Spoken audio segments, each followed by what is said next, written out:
All right, this is the study guide for Algebra Unit 8, Exponential and Radical Functions. So in this, we're going to talk about exponents and radicals. So problems number 1 and 2 deal with a negative exponent. When you have a negative exponent, the way to rationalize that is to invert it or to move it to the other side of the fraction, and it rationalizes. When we have an exponent and we divide, we subtract. So essentially, that's what you're doing here. Right now, this number is 4 over 1. It's a whole number. You never see the 1. But as soon as you see you have a negative exponent, you want to flip it. So it actually says 1 over 4 to the power of 3. Now you're going to want to do this work here. This doesn't mean 4 times 3. This is 4 to the power of 3, which means you're going to multiply 4 by itself 3 times. 4 times 4 times 4. And then that will be your answer. All right, number 2. They give us a sentence here. F to the power of negative 2 times g. You can see that they're multiplied because they're close with no sign between them. For f equals 4 and g equals 48. So where f is at, we're going to put 4. 4 to the power of negative 2 and g is 48. So times 48. So again, we have a negative exponent. We're going to deal with that first. So we're going to invert this. So it's going to be 1 over 4 to the power of 2 times 48. All right, and then 4 to the power of 2 means 4 times 4, which is 16. 1 over 16 times 48. Now, when you have a fraction times a whole number, it's not hard. You're just going to multiply by the numerator and divide by the denominator. So 1 times 48 equals 48, and then over 16. So 48 divided by 16. Problem number 3, they ask you if this square root is rational or irrational. So they give you 1.21, right? 1.21. And they ask you if it's rational, okay? So a rational number is any decimal number that doesn't repeat. Any whole number, and then any decimal number that doesn't repeat. So put this in your calculator, see if it has a square root. If it doesn't repeat, either the same thing or on and on without stopping, then it's a rational number. All right, starting with number 4, they want you to write the number 303,500 in scientific notation. So in scientific notation, you write this number in simple form and then tell how many times you would have to move the decimal to get this number. So the whole point is you're going to put the decimal behind the first significant figure. So the first significant figure is the first number if it's not 0, okay? So this comes in handy when you have a number that's like 0, 0, 0, and a 0.000045. Then you're like, I don't want to write all those zeros. So that's what we want to do. In this number, the decimal's at the back because we can't see it.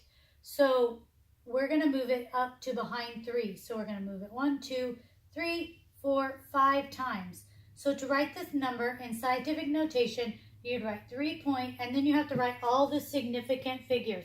Zeros are not significant. So you have to write 9, 3, 5. And then you're going to times by 10. 10 only moves a decimal in a number. That's why we do that. And to the power of how many times? 1, 2, 3, 4, 5 would equal our regular number. All right, numbers 5 and 6. This is all about exponential functions. We have y to the power of 5 times y to the power of 2. Now, as long as these are the same base, and they're both y, then when you multiply these, your exponents add. So this would say y to the power of 5 plus 2. So it would say y to the power of 7. Now, if they say a to the power of 6 times b to the power of 3, you can't do that because this is different bases. But if they have the same base, you can do that. Number 6, we have an exponent raised to another power. We have y to the power of 6 to the power of 3. When you do that, your exponents multiply. So this one would say y to the power of 6 times 3, and 6 times 3 is 18. So that would say y to the power of 18. All right, at number 7, we're going to get into some radical stuff. Radicals are these square root signs in an algebraic sentence. They're called radicals.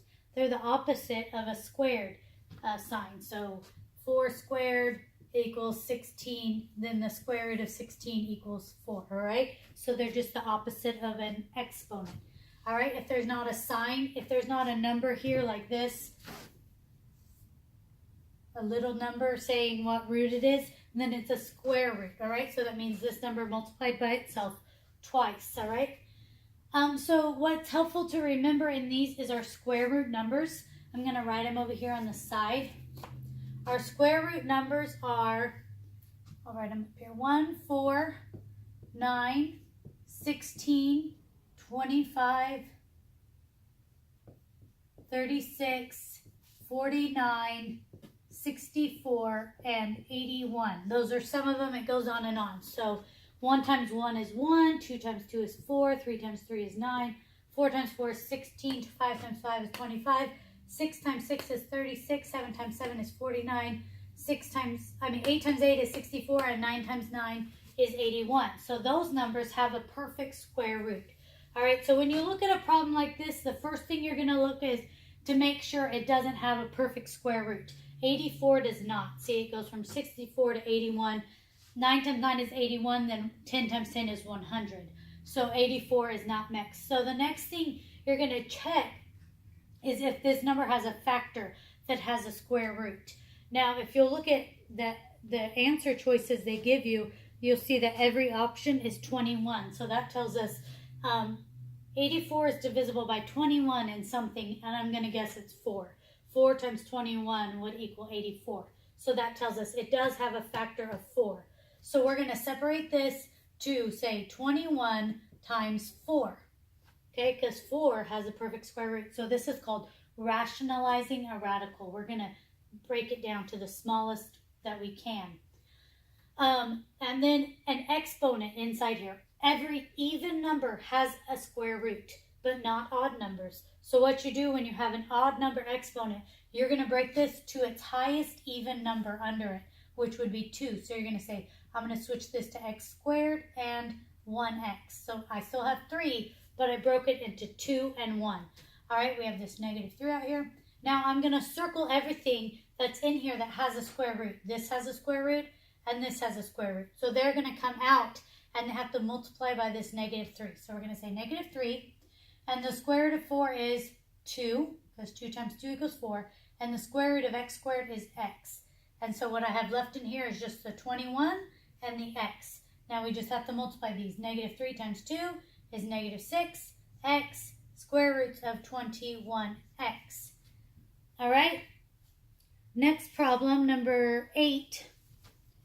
We have the square root of 5 over 8. Now, first off, same thing. We're going to check 5 and 8. Neither one have a perfect square root.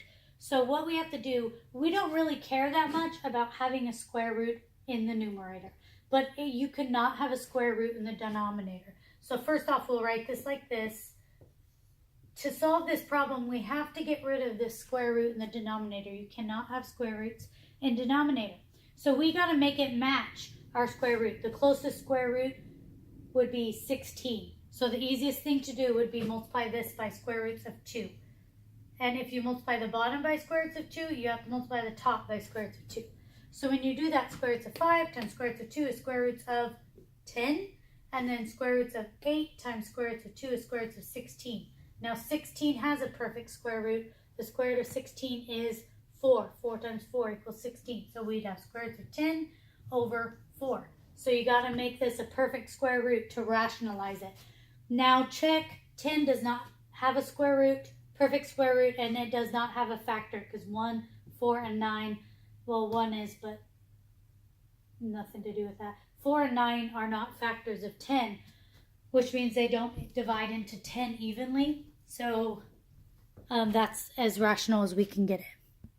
Moving on to number 9, another just an algebraic sentence that contains radicals. So again, first things we're going to check is to make sure none of these have a perfect square root. And if they do, to go ahead and solve that so we can get those out of the way. All right.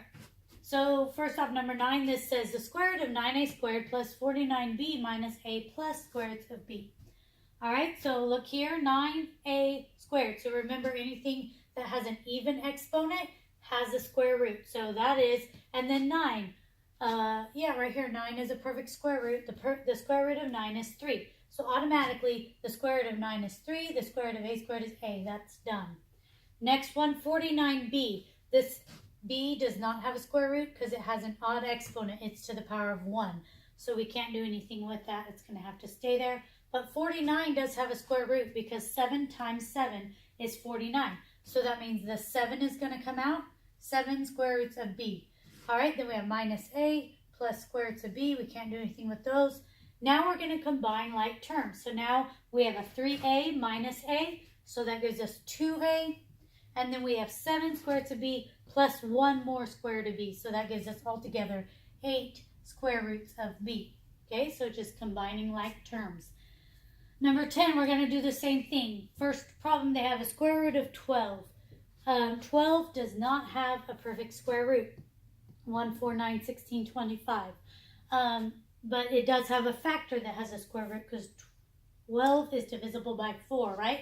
So we're going to separate this to 4 times 3. All right, minus 2 over 5. And then square roots of 75. Again, 75 does not have a perfect square. It's between 6 and 8, so that does not work.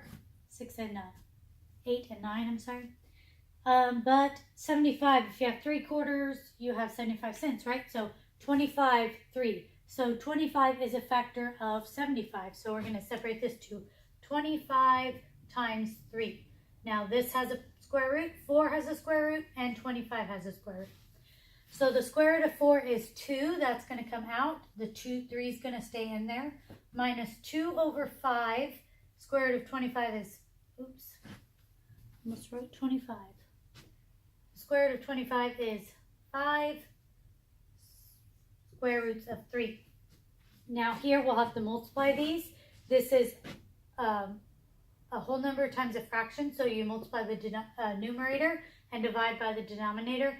So 2 times 5 is 10, divided by 5 is 2. So it ends up being 2 square roots of 3 minus 2 square roots of 3.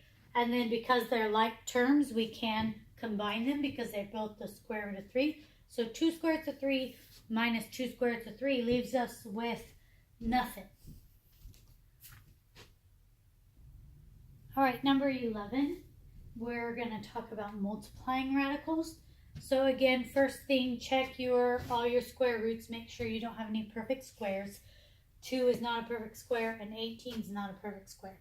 So then we'll go ahead and continue on just doing what they tell us to in this problem. This is a monomial times a monomial. There's no sign between them, so you're just multiplying this by that. So when you do this, you just multiply your whole numbers, and then you multiply your radicals. So first off, your whole numbers, negative 1/2 times 6. So it's like multiplying by 1/2 is like dividing by 2. So it's negative 6 divided by 2. Negative 2 would be 3. Half of 6 is 3. And then square roots of 2 times square roots of 18. 18 times 2 is 36. So that would be square roots of 36. Now we're going to look again and make sure that 36, it is a perfect square root, all right? So the square root of 36 is 6. 6 times 6 is 36. Multiply those and you have your answer. Your answer, not answer. Problem number 12. This is a binomial times a binomial. It's a binomial squared. So that means we are going to have to multiply 5 plus square roots of 3 times 5 plus square roots of 3. All right, so the difference between this one and this one is that there's a symbol between the two terms. So it makes it a binomial rather than a monomial. So when you multiply binomials, you have to do the FOIL method. If you'll remember that from last unit, you multiply your first terms, your outer terms, your inner terms, and then your last terms, all right? So first terms is 5 times 5 gives you 25. Outer is 5 times square roots of 3. Just put them together, 5 square roots of 3. Inner, also 5 square roots of 3. And last, it's square roots of 3 times square roots of 3, which gives you square roots of 9. So let's combine like terms. We have 25, and then we have 5 square roots of 3 plus 5 more square roots of 3 gives us altogether 10 square roots of 3. And then the square root of 9 is 3. So you can combine 25 and 3 would give us 28 plus 10 square roots of 3. 3 does not have any, is not a perfect square root and does not have any factors that are a square root. So that is as far as you can go. Problem number 13 and 14, we're going to start using dividing with radicals.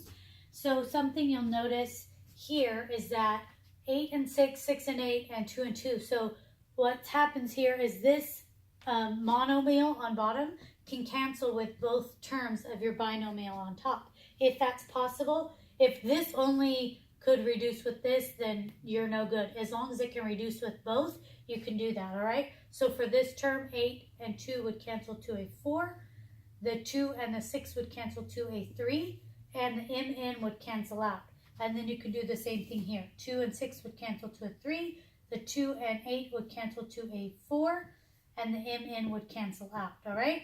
So what we're left with is 4 square roots of 3 plus 3 square roots of 4. Now check your square roots. 3 does not have a perfect square root. 4 does. The square root of 4 is 2. So that would be 3 times 2. Multiply those and you'll have your answer. Problem number 14, we have y square roots of 6 over 6 square roots of y. So you cannot cancel 6 and the square root of 6. All right, that doesn't work. So there's nothing we can cancel. We don't have any perfect square roots, but we do have a radical in the denominator, and that's irrational. We can't have that, so we have to get rid of it. The easiest way to get rid of this would be to multiply it by itself, because when you multiply a square root by itself, you get itself outside of square roots. But if you multiply the bottom by square roots of y, you also have to multiply the top by square roots of y. So on top we get y square roots of 6 times square roots of y would be y square roots of 6y. And on bottom we get 6, and then square roots of y times square roots of y is square roots of y squared, and the square roots of y squared is just y. So that's why we do that, because when you multiply this by itself, you get itself. So the final answer would be y square roots of 6y over 6y.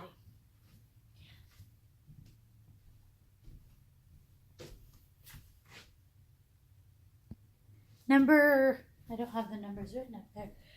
Numbers 15 and 16. We're going to start doing equations with radicals. Up to this point, they've just been saying simplify. That means it's just a sentence, not an equation. But when we add our equal sign, now it's an equation. All right, so this first one is x plus 5 equals the square root of 37. So we need to check the square root of 37 out. It's not a perfect square, 36, 49, so it's not. And then, is it divisible by anything? And actually it's not, because 37 is a prime number. So we're just going to solve for x. That means we want it alone or isolated on one side. So to get rid of that, we're going to just minus the 5 from both sides. These actually can't combine, so it just looks like the square root of 37 minus 5, all right? That's actually done, very simple. Now problem number 16, it's a little bit harder because they want us to solve for x, but our x is in our radical. So we are going to use what's called the, squaring method. I don't know other way to say it, because remember I told you that when you square a square root, you get itself. So to solve for a radical that's in a square root, for a radical, you got to square both sides of the equation. Because when you square this, you're just going to get itself outside of square roots. So the answer to this would be x equals 9. Very simply. The next problem is a little trickier. On number 17, they say the square root of 2y minus 1, I believe. Yes. The square root of 2y minus 1 equals 2.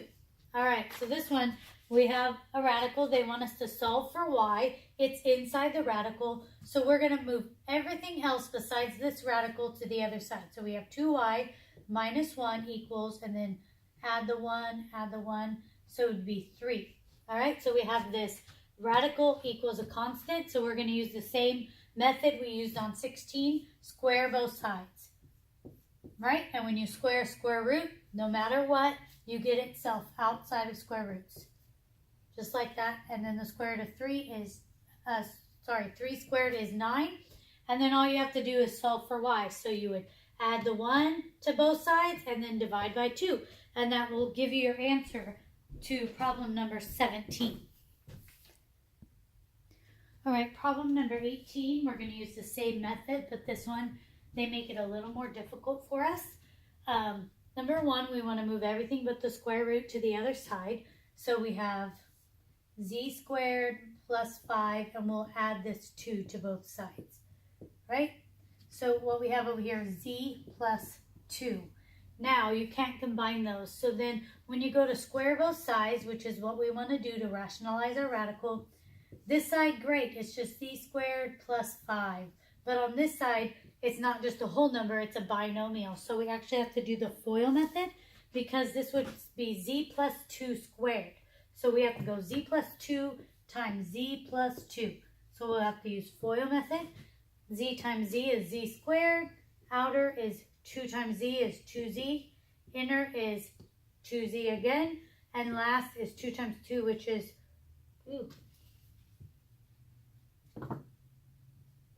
4. All right, so let's combine our like terms. Over here we have z squared plus 5. Then we have z squared plus 4z plus 4. Now we have z squared and z squared, and if I move this z squared over here, I'd subtract. So if I subtracted it from here, I'd subtract it from there. So actually, they eliminate each other. So here's our 4z, that's what we're solving for, right? We want to move this 4, this constant, to the other side. Minus 4 equals 1. So 1 over 4 equals z. I got a little messy at the end. 1 over 4 equals z. Problems number 19 and 20 are going to deal with sequences a little bit. So they ask in the first number 19, what is the common ratio of the following sequence? So automatically we know it's not the common difference, it's the common ratio. So that means it's multiplication and not adding. So what you do to find the common ratio is you just take one term and put it over the other. 5 over 20, and then reduce it to lowest terms, which would be 1/4. That's the common ratio for this. Number 20, they actually want to know what is the 7th term of the following sequence. So right off the bat, we're going to go 1.5 to, the sequence is 1.536. All right, so 3 to 6, that means we're multiplying by 2 every time, I believe. So we'll find the common ratio by going 6 over 3, which equals 2. Yes, that's our common ratio. The formula for this is the first term of the sequence, which is 1.5, times the common difference, which we just found was 2, to the power of the number term you want minus 1. Okay, so we want the 7th term minus 1. So this would be 1.5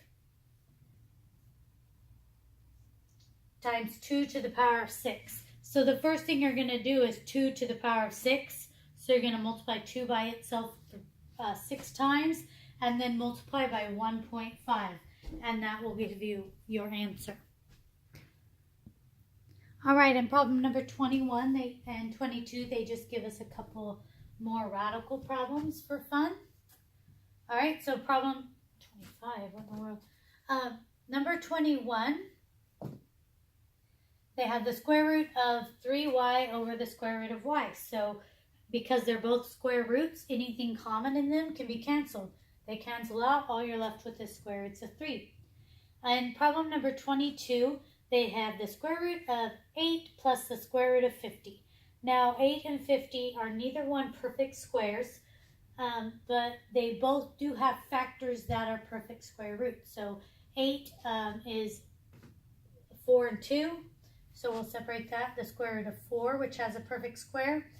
And then 50 is 25 and 2. All right, so remember, circle the one that has a square root. That'll help you remember. those are coming out. The square root of 4 is 2 square roots of 2, and the square root of 25 is 5 square roots of 2. Then you can add them because they're like terms. They're both the square root of 2, so 5 plus 2 would give you 7 square roots of 2. The last 3 problems, they give us some more exponential functions to work with.